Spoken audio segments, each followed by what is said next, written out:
ఒక సూటి ప్రశ్న అడుగుతున్నాను.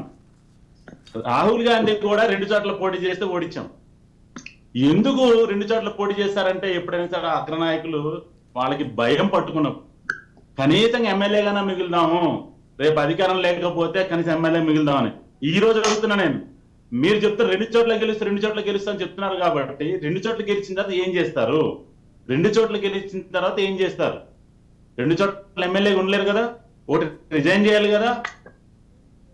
రిజైన్ చేస్తే మళ్ళీ ఉప ఎన్నిక పెట్టాలి కదా.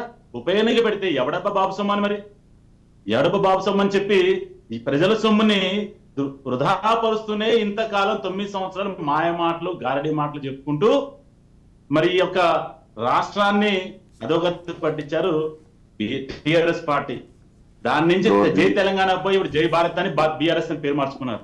మొన్న దాకా ఎలక్షన్ ఈ 6 నెలల సంవత్సరం ముందు కూడా బీఆర్ఎస్ గా రూపాంతరం మారిన తర్వాత ఎలాగైతే రంగులు మార్చిన తర్వాత జై తెలంగాణ అంటానికి కూడా భయపడ్డారు ఈ సమావేశాల్లో. ఈ మధ్య మళ్ళా మొదలు పెట్టారు జై తెలంగాణ. మీరు స్పష్టంగా ప్రజలందరూ చూస్తున్నారు, మీ మీడియా ఛానల్స్ అందరూ తెలుసు కాబట్టి చాలా సార్లు అంటే ఈ మధ్య మళ్ళా మొదలై జై తెలంగాణ. ఇది బీఆర్ఎస్ యొక్క పరిస్థితి. ఈ రోజు గజ్వేల్లో ఏమన్నా ఓడిపోతాం భయంతోనే.